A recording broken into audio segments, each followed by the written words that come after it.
बोलिए विष्णु भगवान की जय। नमस्कार सभी भाई बहनों को।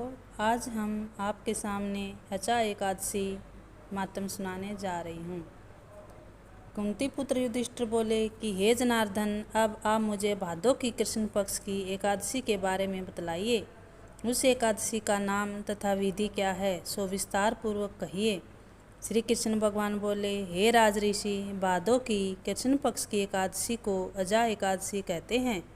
जो मनुष्य इस दिन भगवान की भक्तिपूर्वक पूजा करते हैं तथा व्रत करते हैं, उनके समस्त पाप नष्ट हो जाते हैं। इस लोक और परलोक में सहाय करने वाली इस एकादशी व्रत के समान विश्व में दूसरी एकादशी नहीं है। इस एकादशी की कथा इस प्रकार है।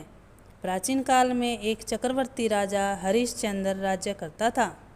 वह अत्यंत वीर प्रतापी तथा सत्यवादी था। उसने किसी अज्ञात कर्म तथा प्रतिज्ञा से राज्य को त्याग दिया और अपनी स्त्री तथा पुत्र को बेच डाला। वह स्वयं एक चांडाल का सेवक बन गया था। उसने इस चांडाल के यहाँ कफन लेने का काम किया, परंतु उसने इस आपत्ति के काम में भी सत्य को न छोड़ा। जब इस प्रकार रहते हुए उनको बहुत वर्ष हो गए तो उसने अपने इस नीच कर्म पर बड़ा दुख हुआ और इसे मुक्त होने का उपाय खोजने लगा। वह उस जगह सदैव इसी चिंता में लगा रहता कि मैं क्या करूं। एक समय जबकि वह चिंता कर रहा था, गौतम ऋषि आए। राजा ने उन्हें देखकर प्रणाम किया और अपने दुख की कथा सुनाने लगे। महर्षि गौतम राजा के दुख से पूर्ण वाक्य को सुनकर अत्यंत दुखी हुए और राजा से बोले, हे राजन, भादों के कृष्ण पक्ष की एकादशी अजा एकादशी होती है। इस एकादशी का विधि पूर्वक व्रत करो तथा रात्रि जागरण करो। इससे तुम्हारे समस्त पाप नष्ट हो जाएंगे। गौतम ऋषि राजा से इस प्रकार कहकर अंतर्ध्यान हो गए। हे राजन, यह सब अजा एकादशी के व्रत का प्रभाव था।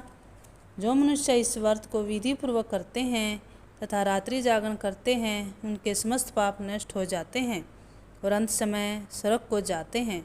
इस एकादशी की कथा के श्रवण मात्र से ही अश्वमेध यज्ञ का फल मिलता है। बोलिए एकादशी माता की जय, विष्णु भगवान की जय। तो दोस्तों, आपको ये है अजा एकादशी की कथा। आपको कथा कैसी लगी तो हमारे चैनल को सब्सक्राइब ज़रूर करें, लाइक करें, शेयर करें। धन्यवाद।